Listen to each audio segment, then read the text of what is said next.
Mayroong isang lalaki, may tapang at titig. Taglay ang kakaibang abilidad, sa mga espiritu'y di sumusuko. Siya ang siyang tope sa dilim ng gabi, naglalakbay sa landas ng kababalagan. Kahit ilang beses na ako nagpabalik-balik dito sa Clark, Pampanga, iba pa rin yung pakaramdam.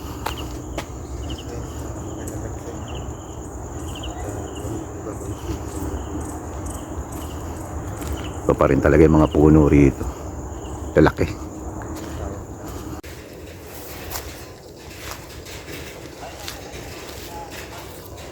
Muli kami bumalik dito sa Clark, Pampanga. Kaya lang ang problema rito kasi yung mismong hospital sarado na. Under renovation siya. Kasi gagawin daw siyang museum. Pero dito sa morgue na to, na nasa likod ko, subukan pa rin natin kung ano ba talaga yung misteryo na bumabalot dito.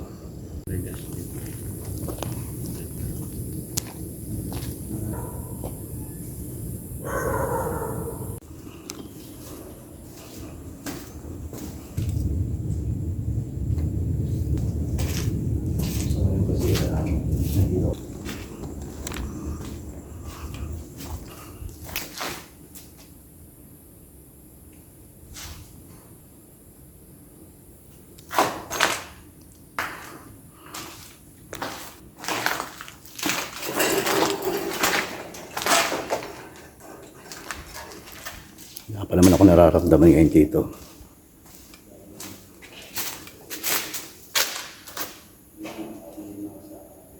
Wala kung may magpapakita ba o may magpaparamdam sa akin.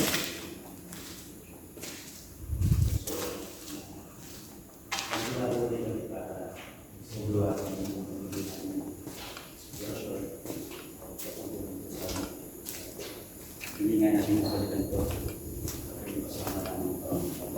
Papa-bless namin yung partner na nangyayari ng ito sa ako. Especially at kasama pa natin. Pinigyan natin.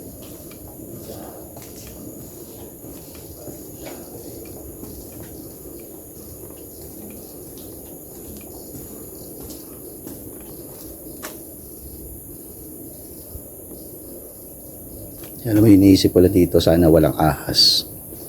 Kaya ingat pa rin talaga. Morgue.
napakapayapa niya.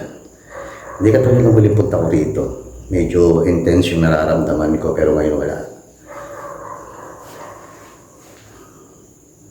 Kasi dati nung huling punta ko rito may nambabato pa pero ngayon wala akong nararamdaman. Walang nambabato.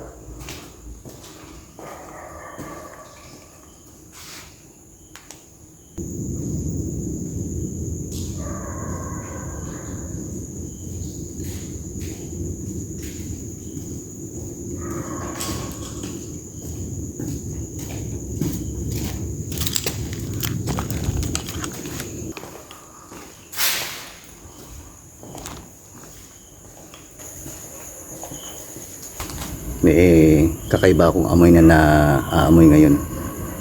Parang pabango. Yung bulaklak.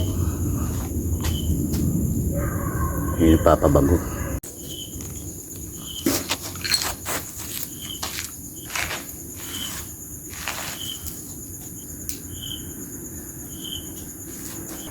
Dito yung sinasabi ko na pinaamoy ako mabango pero so far na naman yun. May nakita kasi kung bulaklak, so possible doon nagagaya ng amoy ng mabango. Pero kasi itong kahabaan na to,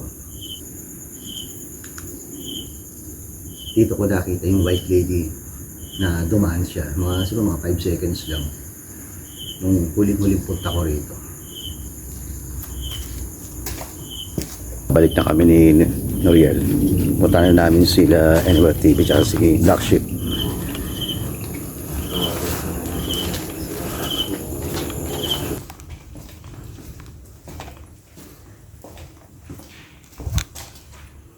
Sila. Yun tayo.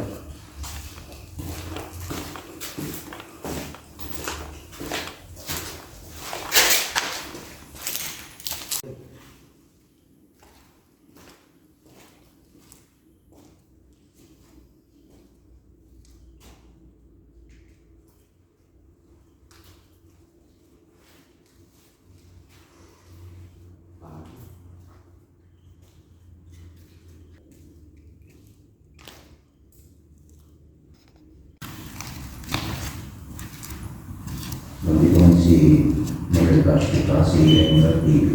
Wala si Blackship. Hindi natin dito kasi ito yung spot na pagagawa namin ng investigation. Ito yung spot na gagawa namin ng investigation.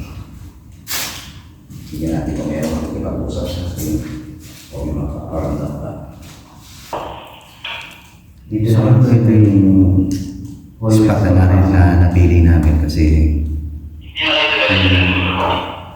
pagiging namin wala sa naramdaman. Pero punta na dito. Pero susubukan natin dito kung may makaparamdam ka sa atin. Kung may makikipag-communicate sa atin. Wala pa reaction dito. Makita eh. Ha? Wala ka na. Ito ka lang sa kanya.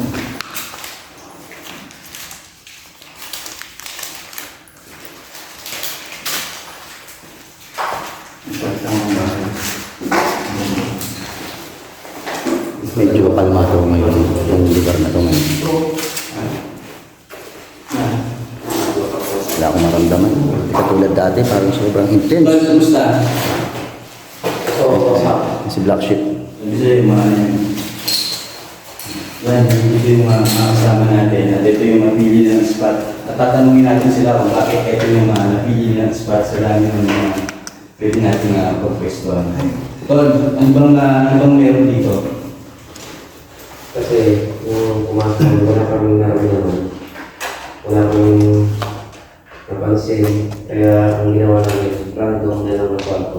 So, dito yung pinili namin. Kasi wala rin naman talagang napartiwan na lugar kung nasa sila o sa akin dito. Lalo na kasama naman natin si Shaman Tubet. Tol, anong pakiramdam dito? Medyo kasi, sa ngayon medyo kalmado yung sitwasyon natin, kalmado rin yung lugar. Hindi katulad kasi dati na talagang nung unang pasok natin dito medyo intense kasi meron pa nga dito ng babato eh. Nakukuha nila yung negative energy so hindi na nag-stay dito. Totoo. Yung bigat. Ano yung posible, sumama na sa kanila. Pwede. Totoo yun, pwede kasi depende kasi sa emotion ng tao. Lalo na kung negative, may possible kasi na sumama yung mga ligaw na kaluluwa sa kanila. tayong mga kung kumusta na yung Saudi, kung good. Meron ba kaming kasama ngayon dito?